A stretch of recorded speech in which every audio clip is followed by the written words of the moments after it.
Кылым курулушу аталган Камбар-Ата 1 ГЭСин 3 жылда куруп бүтүү пландалууда. Бул канчалык реалдуу? Эксперттердин пикири.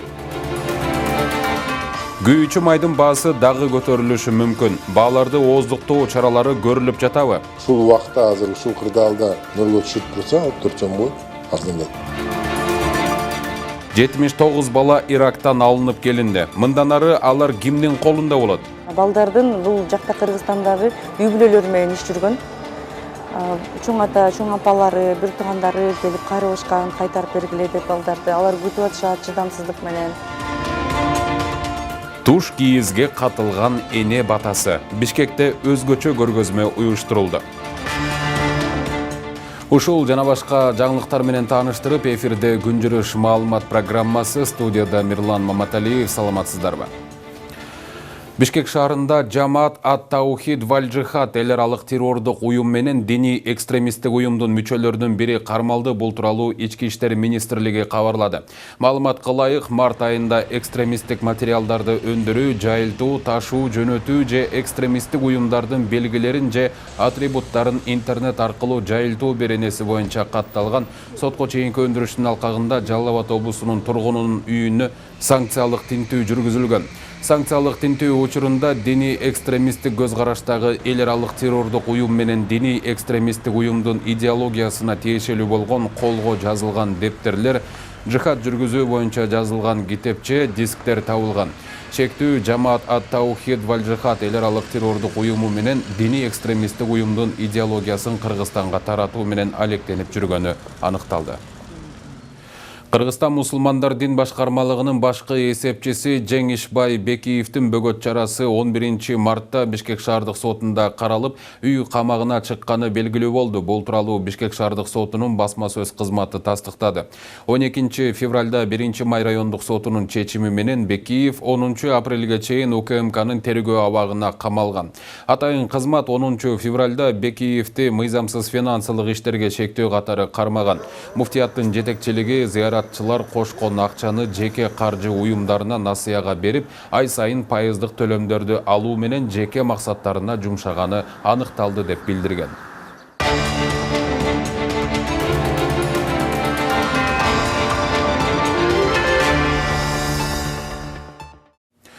Камбар-Ата 1 ГЭСи 3 жылда курулуп бүтөт. Эгемендик алгандан бери бага ачылбай жаткан суу сактагычтын курулуш иштерин жакынкы күндөрү коңшу Өзбекстан менен биргеликте ишке ашыруу пландалууда. Кубаттуулугу 1860 мегаватт боло турган бул станцияны 3 жыл аралыгында ишке ашыруу демилгеси канчалык реалдуу жана суу сактагычты курууга канча каражат жумшалат? Кененирээк кийинки материалда. Кылым курулушу аталган Камбар-Ата 1 ГЭСин Кыргызстан коңшу Өзбекстан менен чогуу курат. Бул тууралуу президент Садыр Жапаров жергиликтүү жалпыга маалымдоо каражаттарынын бирине берген маегинде билдирди. Анда өлкө башы 30 жылдан бери курулуп бүтпөй жаткан суу сактагыч 3 жыл ичинде бүтөрүн айткан. Камбар-Ата 1 ГЭСин Өзбекстан менен бирге куруу жөнүндө келишим түздүк. Азыр иш башталды. Кудай буйрса Камбар-Ата 1 ГЭСин 3 жылдын ичинде куруп бүтүү боюнча максат койдук. Толук кандуу ишке ашат. 30 жылдан бери куралбай келатабыз. Кудай буйрса 3 жылда куруп бүтөбүз деп турабыз. Белгилүү болгондой, буга чейин Өзбекстан менен энергетика жана өнөр жай министрлигинин багытында Кыргызстан Камбар-Ата 1 ГЭС инвестициялык долбоорун биргелешип даярдоо жөнүндө макулдашууга жана электр энергиясын өз ара жеткирүү жөнүндө протоколго кол коюлган. Бирок министрлик долбоор кайсы өлкө тарабынан каржыланып, кандай шартта иштеп баштаары тууралуу азырынча так маалымат бере элек. Ардагер энергетик Эргеш Төрөбаевдин айтымында Токтогул суу сактагычында суунун көлөмү азайып, электр энергиясы тартыш болуп турган учурда Камбар-Ата 1 ГЭСин куруп, ишке киргизүү эң жакшы чечим. Дагы деле 3 жыл дептир.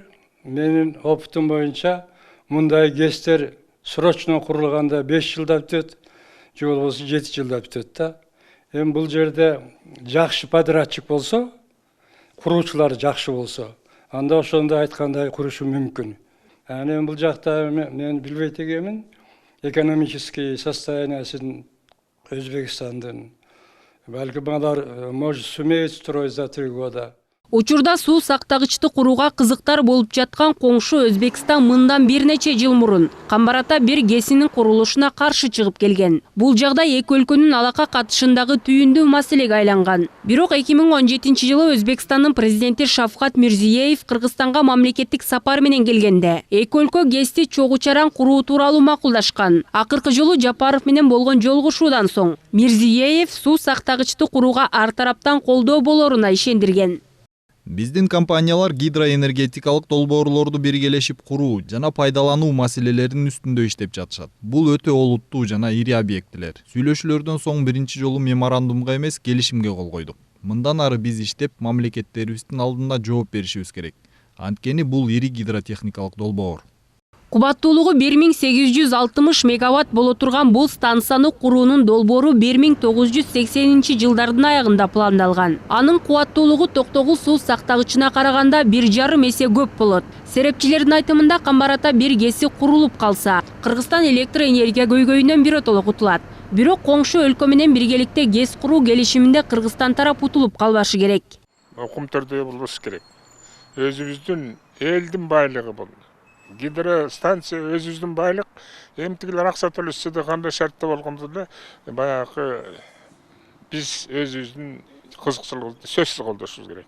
Бул гидростанцияны стратегический объект болгондон кийин бербешибиз керек. Контрольный пакет акций өзүбүздө болуш керек да. Эң жок дегенде. Бүгүнкү күндө токтогул суу сактагычында 9,8 миллиард куб метр суу бар. Кыргызстан суу аз топтолгон мезгилди башынан кечирүүдө. Бул 5-6 жылда кайталанып турган көрүнүш. Учурда өлкөдө электр энергия тартыштыгы байкалууда. Алдын ала эсептөөлөр боюнча Камбар-Ата 1 ГЭСин курууга 2 миллиард доллар керек. Казынада мындай каражат жок болгондуктан да долбоор ишке ашпай келет. Эгер Кыргызстан менен Өзбекстан суу сактагычты биргеликте курса, коңшу өлкө алгач салынган акчасын чыгарып кетет.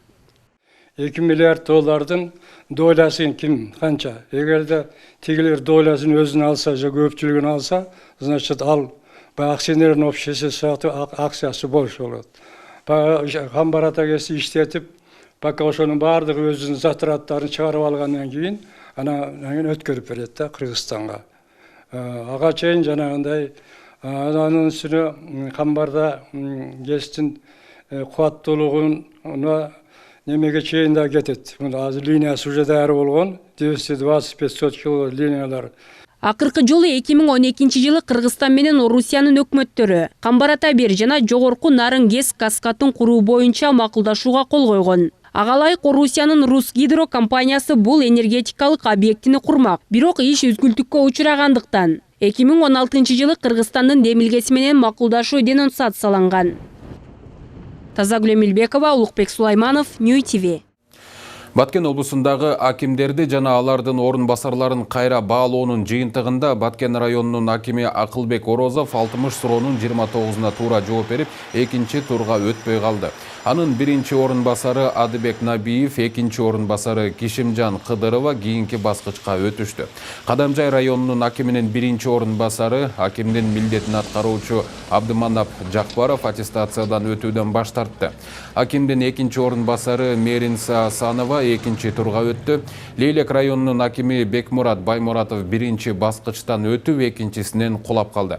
Анын биринчи орун басары Абдирашид Ташбалтаев, экинчи орун басары Максатай Керимбердиева экинчи турга өттү. Район жетекчилерин кайра баалоо 11 мартта Нарын облусунан башталган. Чүй облусунун Сокулук районундагы Фрунзе айыл өкмөтүнө 446 гектар жерди кайтарып берүүнү суранып, Фрунзе айылдык кеңешинин депутаты Нургүл Усейнова президент Садыр Жапаровка кайрылды. Ал гранттарды жана дыйканчылык жерлерди пайдаланууда коррупциялык фактыны аныктагандыгын билдирүүдө. Айтымында аталган аймактагы балабакча жана 446 гектар дыйканчылык жер 2003 жылдан бери Кыргыз улуттук агрардык университетинин ректору Рыспек Нургазиев тарабынан жеке менчик катары колдонулуп ижарага берилип келген. Бирок мамлекетке бир дагы сом салык төлөгөн эмес. Аталган факты прокуратура органдары тарабынан аныкталган. Бирок кылмыш иши эмес, административдик чара гана көрүлгөн дейт айылдык кеңештин депутаты.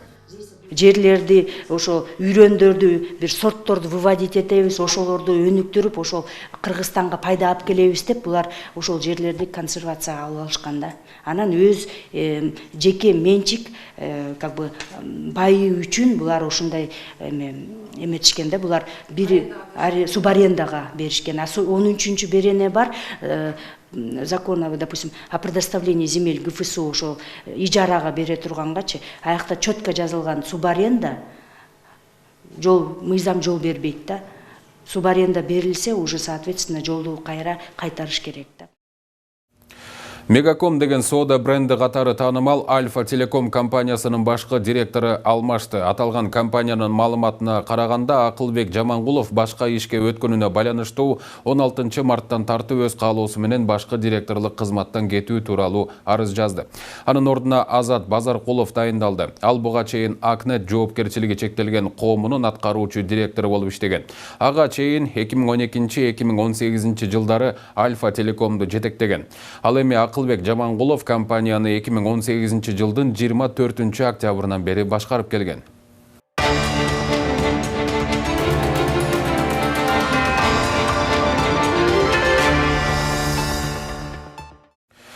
Кара сууда туулган күнгө барган кишилер эмнеден ууланганын Ош шаардык жана облустук санитардык эпидемиологиялык көзөмөлдөө борборунун тамак аш коопсуздугу боюнча бөлүмүнүн башчысы Гүлжан Жээнбаева айтып берди.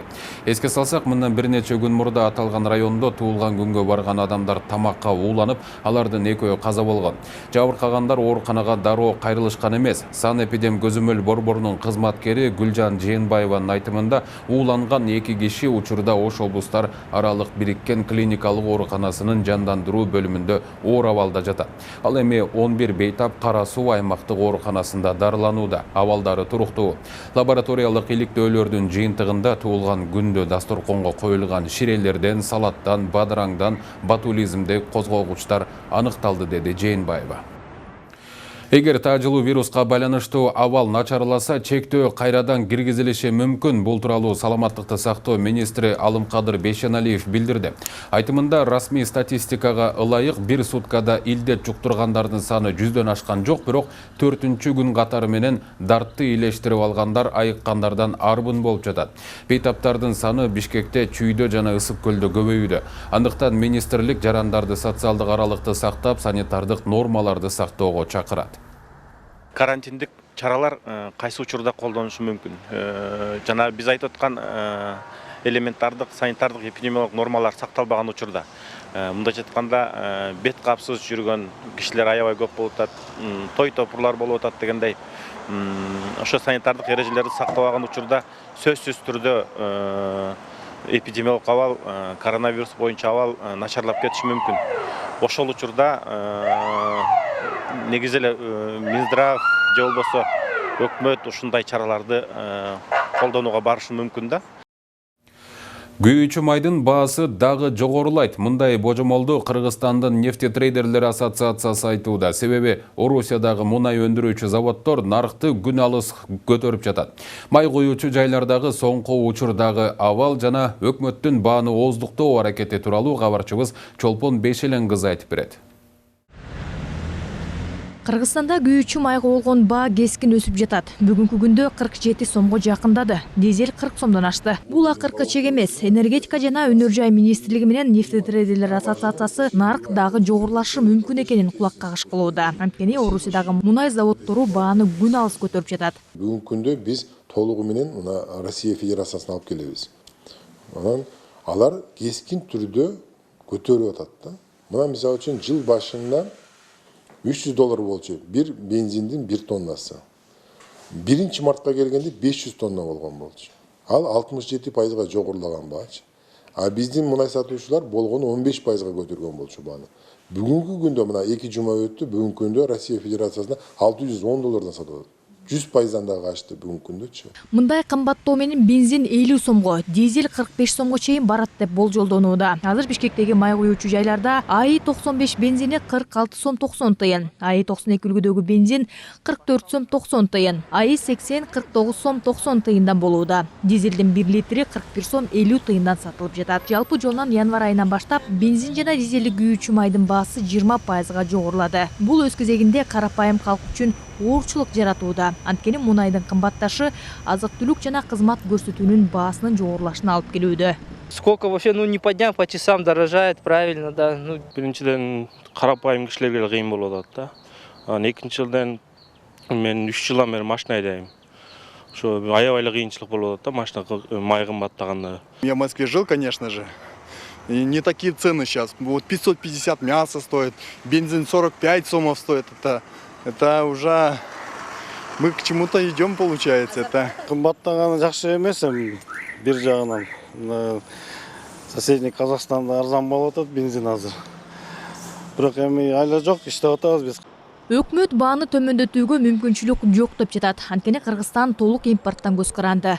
А бирок эксперттер Кыргызстан күйүүчү майды алууда бир гана мамлекеттен көз каранды болбошу керек деп эсептешет. Ал үчүн Орусия эмес, башка мамлекеттерден импорттоо жолун караштырууга чакырышат. Келишим менен бул Казакстанда Кызыларда деген жакшы нефтиси бар. Бизге жакын, жолу да жакын. Ошону сүйлөшүү жолу менен нефтини алып туруп, ошол жакты иштескенге аракет кылыш керек да. Себеби Казакстанда өздөрүнүн баягы иштеп чыгарган товары ГСМ өздөрүнүн 70% эле камсыздайт. Ал эми аларда чийки заттары толугу менен баягы жетишерлик бар да. Ошол маселени карашыбыз керек. Ошондо биз өзүбүздө канчалык товар көп чыкса, ошончолук бизде жеңилдик болот. Бирок нефтетрейдерлер ассоциациясы Казакстан менен бул багытта бир канча ирет сүйлөшүү болгонун, бирок коңшу өлкө бааны төмөндөтүүгө макул эместигин билдиргенин айтууда. Ошондуктан наркты кармап туруунун бирден бир жолу бул күйүүчү майга болгон акциз салыгын алып салуу деп билдирет ассоциациядан. Продуктларга акциз бар. Бензин группасына болсо 5000 сом.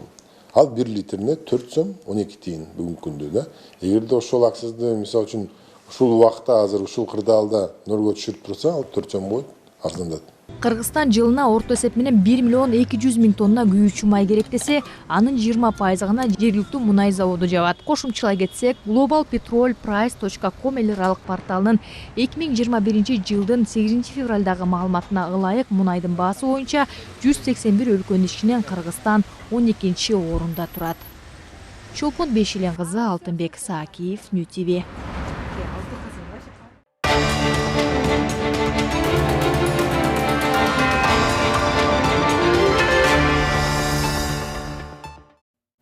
Ирактан Кыргызстанга 79 бала кайтарылды. Алар Мээрим гуманитардык миссиясынын алкагында алынып келинди. Ага өлкө бийлиги, Кувейттеги элчилик жана Бириккен Улуттар уюмунун балдар фонду жардам берген.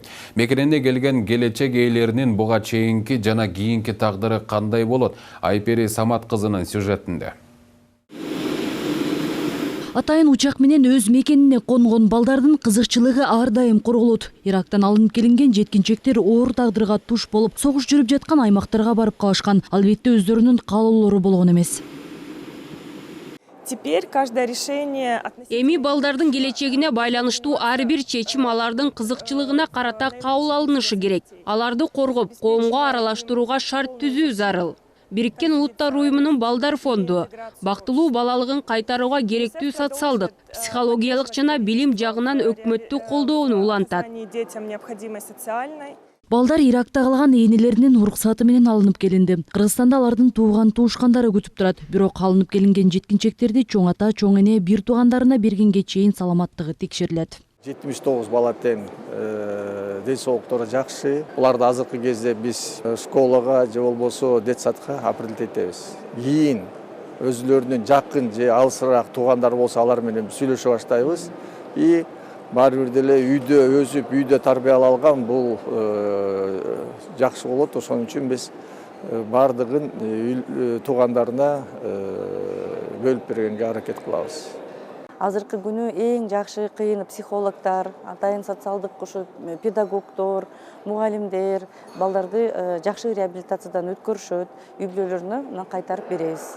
Бул боюнча өкмөттүн атайын планы бекитилген. Мекенине кайтарылган балдарды тез арада реабилитациялоо, реинтеграциялоо жана нормалдуу тынч жашоого кайтаруу боюнча бардык иш-чаралар көрүлөт. Буларды алып келүү боюнча Ирактын өкмөтү менен, Ирактын укук коргоо органдары менен, Тышкы иштер министрлиги менен, эл аралык Кызылай фонду менен, ошондой эле Бириккен Улуттардын уюмдун балдар фонду менен, ЮНИСЕФ менен 2018 жылдан бери эле иш жүрүп жаткан. Анан бирок тилекке каршы ар түрлүү себептер менен бүгүнгө чейин бул репатриациялык гуманитардык миссия ишке ашпай келаткан экен. Анан эми баягы Кыргызстандын жаңы жетекчилигинин саясий эрки менен ишке ашты десек болот. Эске салсак, УКМКнын 2018 жылдагы маалыматына алайык, Сириянын согуш болуп жаткан аймактарына Кыргызстандан 850 жаран кетип, анын 150сү ошол жактан абут болгон. Ислам мамлекети террордук тобуна кошулуп кеткен кыргызстандыктардын 140ка жакын аялдар экени айтылган. Кыргызстандан кетип, Сирия менен Ирактын согуш жүрүп жаткан аймактарында жүргөн кыз-келиндердин көпчүлүгү күйөөсүн ээрчип баргандар. Айпери Самат кызы, Улук Сулайманов, НТВ. Америка Кыргыз өкмөтүн Ирактан 79 баланы мекенине кайтарып келгенин кубаттады. Бул тууралуу АКШнын Кыргызстандагы элчилиги тараткан маалыматта айтылат. Кыргыз өкмөтү кайтып келген балдарга жардам берүү жана аларды тезинен калыбына келтирүү, элине кайра кошуу менен коопсуз жана бейпил жашоого кайтуу боюнча бардык чараларды көрүү боюнча милдетин мойнуна алгандыгы үчүн мактоого арзыйт деп айтылат элчиликтин билдирүүсүндө. Ошондой эле АКШ элчилиги Борбор Азия мамлекеттери башка өлкөлөргө салыштырмалуу Сирия жана Ирактан өз жарандарын мекенине көбүрөөк кайтарып алып келгенин белгилеп, дүйнөдөгү бардык өлкөлөрдү үлгү алууга чакырды. Бишкекте өзгөчө көргөзмө уюштурулду. Гапар Айтиев атындагы Кыргыз улуттук көркөм сүрөт музейинде Ак бата чекит онлайн санарип интерактив долбоору тааныштырылууда. Анда кыргыз аялдары теккен туш кийиздин кыз-келиндердин тагдырындагы орду жана мааниси камтылган. Долбоор заманбап санарип ыкмалар менен интерактив документалистика багытында жасалды. Көргөзмөгө биздин кабарчылар да күбө болуп кайткан. 1, 2, 3 Булак болсо чоңоюп отуруп, чоң сууга айланып, бул аркар мүйүздагы ошол ынтымактын белгиси. Кыргызстан боюнча 7 апанын колунан жаралган бул эмгектер көргөзмөгө коюлду. Ар бир туш кийиздин философиялык мааниси келген конокторго түшүндүрүлүүдө. Көргөзмө Ак бата чекит онлайн деп аталган санарип интерактив долбоорунун алкагында уюштурулган. Анда кыргыз аялдары тиккен туш кийиздердин кыз-келиндердин тагдырындагы орду жана мааниси камтылган. Бул мындай ковер эмес, жөн эле декоративный илгенгечи үйгө. А бул туш кийиз аркылуу бул кат. Апасын каты, апасын жүрөгүнөн чыккан баталар, апасын мындай жакшы ниеттер. Мен кызым ушу турмушка чыкканда мынтип жашасын, гүлдөп жашасын, анан токчулук болсун, анан балдары жакшы болсун, анан ден соолугу жакшы болсун, анан үй бүлөдүн ичинде поддержка болсун деп ошондой сөздөрдү апалар сайып атканда айтат да. Туш кийиз аркылуу эненин ак батасын коомчулукка чечмелеп алып чыгуунун дагы өз максаты бар. Ал кыз-келиндерди зордук, зомбулуктан оолак кылуу. Бирок адамдар бул проблеманын уккусу келбейт. Уккусу келбейт, анан колдобойт, и ушул аялдар бала чака менен эшикте калып калат, анан кризисный центрди издешет, же кээде некоторые аялдар даже билбейт да, каяка чалыш керек, каяка барыш керек. Анан биз ойлодук, вот как бы когда информация мындай негативный болуп берерсек, адамдар уккусу келбейт, адамдар чарчады негативный информацияданчы. Чындыгында бул иш-чара көпчүлүктүн көңүлүн буруп жатат. Алардын арасында Медина дагы бар. Ал өзгөчө көргөзмөгө эртең менен эле келген. Айтымында иш-чара руханий жактан адамды тарбиялайт. Мага бул көргөзмө өзгөчө таасир калтырды. Кирип келгенде эле кандайдыр бир жылуулукту сездим. Апамдын мага болгон мээримин сезгендей болдум. Ар бир туш кийиздин өз тарыхы, мааниси бар экенин билдим. Көрсө чоң энебиз, апабыз туш кийизге сүйүүсүн, мээримин толтурат тура. Керек болсо ар бир оймо чийменин маанисин билип, башкача сезимде болдум. Чынын айтсам, көзүмө жаш тегеренди. Медина өзү дагы кагазга ой түшүргөн. Анын маанисин төмөндөгүчө түшүндүрүп берди. Мен дал ушул оюну тандап алуумдун себеби анын маанисинде. Өзүңүздөр байкагандай, бул туш кийиздин ортосундагы 3 бурчтук тумар. Эки жагында болсо ума эне. Бул ар кандай кырдаалда колдосун деген маанини билдирет. Ошондуктан да ушул оюну тандадым. Долбоор заманбап санарип ыкмалары менен интерактив документалистика багытында жасалды. Каалоочулар интернеттеги Ак бата чекит онлайн дареги аркылуу ар бир оймо чийменин чоңойтулган варианттарын көрө алат. Бишкекте уюштурулган Аруу эне батасы көргөзмөсү 31 мартка чейин уланат. Чолпон Беширлин кызы, Алтынбек Саакиев, НТВ. Ушуну менен берүүбүздү жыйынтыктайбыз, саламатта туруңуздар.